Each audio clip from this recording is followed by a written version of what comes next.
Hello friends, you welcome back to our YouTube channel. સ્વાગત છે તમારું અમારી આ ગુજરાતી યુટ્યુબ ચેનલમાં. તો અહીંયા વાત કરીએ, આ વિડીયોમાં આપણે વાત કરીએ કે જ્ઞાન સહાયક યોજના દ્વારા અહીંયા શિક્ષક ભરતી બહાર પાડવામાં આવી છે, જે અલગ અલગ વિભાગમાં માધ્યમિક અને ઉચ્ચતર માધ્યમિક વિભાગમાં આ જ્ઞાન સહાયક યોજના દ્વારા કરાર આધારિત અહીંયા શિક્ષક ભરતી થઈ રહી છે. તો વાત કરીએ જ્ઞાન સહાયક યોજના માધ્યમિક અને ઉચ્ચતર માધ્યમિક કરાર આધારિત ભરતી.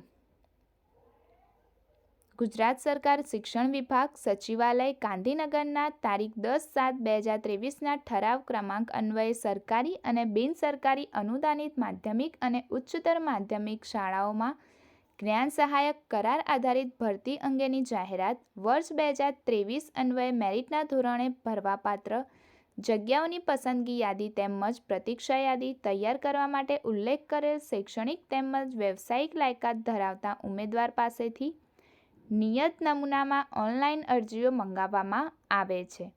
તો અહીંયા કરાર આધારિત આ જ્ઞાન સહાયકની ભરતીની જાહેરાત બહાર પાડવામાં આવી છે અને આમાં અરજી કરવા માટે તમે ફક્ત ઓનલાઈન અરજી કરી શકો છો. આ લાયકાતો ફરજિયાતપણે માન્ય યુનિવર્સિટી સંસ્થાઓમાંથી મેળવેલ હોવી જોઈએ. આ પ્રકારની નિયત લાયકાત ધરાવતા ઉમેદવારોએ 6/12/2023ના રોજ બપોરના 2 કલાકથી 17/12/2023ના 23થી 59 કલાક સુધી અહીંયા વેબસાઇટ આપેલી છે, તેના પર મૂકવામાં આવેલ નીચે મુજબની સૂચનાઓ ધ્યાને લઈ ઓનલાઈન અરજી કરવાની રહેશે. અહીંયા સમયગાળો આપેલો છે અને અહીંયા વેબસાઇટ આપેલી છે, જે વેબસાઇટ પર તમે ઓનલાઈન અરજી કરી શકો છો. તમે 6/12/2023થી 17/12/2023 સુધી તમે આમાં અરજી કરી શકો છો. અહીંયા નીચે સૂચનાઓ આપેલી છે. પહેલું છે શૈક્ષણિક લાયકાત અને વ્યવસાયિક લાયકાત.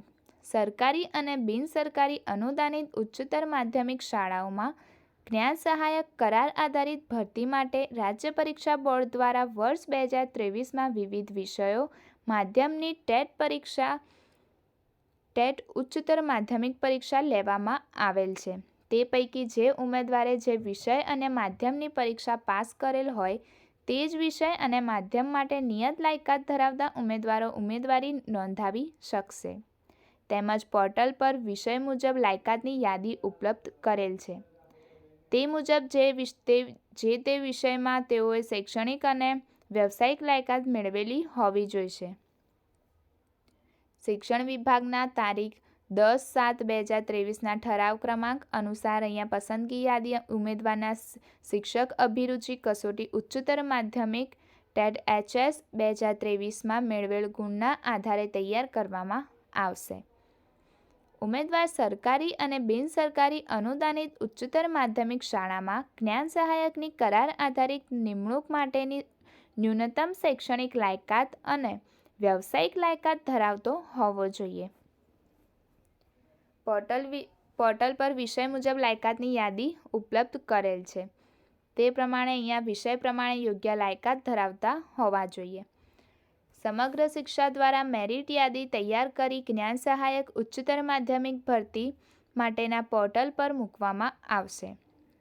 ઉમેદવારોએ જે વિષય અને માધ્યમની ટેટ ઉચ્ચતર માધ્યમિક પરીક્ષા પાસ કરેલ હોય તે જ વિષય અને માધ્યમની ખાલી જગ્યાઓની યાદીમાંથી શાળાની પસંદગી કરી અને અગ્રિમતા ક્રમ આપવાનો રહેશે. ઉમેદવારોએ જે વિષય અને માધ્યમની શાળાની પસંદગી કરી હોય તેનો અગ્રિમતા ક્રમ આપેલ હશે. તે મુજબ અહીંયા મેરિટ કમ પ્રેફરન્સના ધોરણે શાળા ફાળવણી કરવામાં આવશે. ઉમેદવારોને મેરિટ કમ પ્રેફરન્સના ધોરણે શાળા ફાળવણી અંગેની જાણ SMS થી કરવામાં આવશે. આની મેરિટ કમ પ્રેફરન્સની ધોરણની જે ફાળવણીની જાણ તે તમને SMS થી કરવામાં આવશે. શાળા ફાળવણી થયેલ ઉમેદવાર માટે ડોક્યુમેન્ટ વેરિફિકેશન અંગેની સૂચના વેબસાઇટ પર મૂકવામાં આવશે. નિશ્ચિત કરવામાં આવેલ સમયગાળામાં ઉમેદવારોએ ડોક્યુમેન્ટ વેરિફિકેશન ફરજિયાત કરવાનું રહેશે. ડોક્યુમેન્ટ વેરિફિકેશન માટે અરજી સાથે જોડવાના આધારોની સૂચિત યાદી વેબસાઇટ પર પ્રસિદ્ધ કરવામાં આવશે. ડોક્યુમેન્ટ વેરિફિકેશન ન કરાવનાર ઉમેદવારોની ઉમેદવારી આપોઆપ રદ થશે. ઉમેદવારને જે જિલ્લામાં શાળા ફાળવવામાં આવશે તે જિલ્લામાં ગુણપત્રકો, પ્રમાણપત્ર અને ચકાસણી કરવાની રહેશે. ડોક્યુમેન્ટ વેરિફિકેશન સેન્ટરની યાદી વેબસાઇટ પર મૂકેલ છે. જિલ્લાના ડોક્યુમેન્ટ વેરિફિકેશનની યાદી વેબસાઇટ પર મૂકવામાં આવેલ છે. અહીંયા ઉચ્ચક માનદ વેતન, માસિક વેતનની વાત કરીએ તો સરકારી અને બિનસરકારી અનુદાનિત અને ઉચ્ચતર માધ્યમિક શાળાઓમાં જ્ઞાન સહાયક કરાર આધારિત માસિક ફિક્સ 26,000 ઉચ્ચક માનદ વેતન મળવાપાત્ર થશે. આમાં માસિક વેતન રહેશે 26,000 રૂપિયા. વયમર્યાદા આપેલી છે. ઉમેદવારની મહત્તમ વયમર્યાદા અરજીની છેલ્લી તારીખે ઉચ્ચતર માધ્યમિક વિભાગ માટે 42 વર્ષ રહેશે. ટૂંકમાં વયમર્યાદા આપેલી છે 42 વર્ષની. ભરવાપાત્ર જગ્યાઓ જે તે જિલ્લામાં સરકારી અને બિનસરકારી અનુદાનિત અને ઉચ્ચતર માધ્યમિક શાળાઓમાં જિલ્લાવાર, માધ્યમવાર, શાળાવાર અને વિષયવાર ભરવાપાત્ર જગ્યાઓની વિગતો વેબસાઇટ પર દર્શાવવામાં આવશે.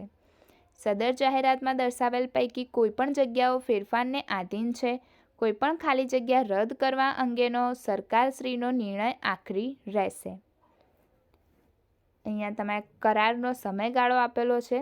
જ્ઞાન સહાયકોની કામગીરીનો કરાર વર્ષ 2023-24 પૂરતું 30 એપ્રિલ અથવા જે તે જગ્યા પર શિક્ષક હાજર થાય ત્યાં સુધીનો રહેશે.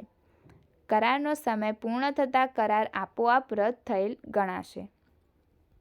અહીંયા અરજીપત્રક ઓનલાઈન ભરવા બાબતની અગત્યની સૂચનાઓ આપેલી છે. તમે અરજીપત્રક ઓનલાઈન કેવી રીતે ભરી શકો છો, તેમાં શું કરવાનું રહેશે તે દરેક માહિતી અહીંયા આગળ આપેલી છે, જે તમારે ઉમેદવારે ધ્યાનમાં લેવાની રહેશે.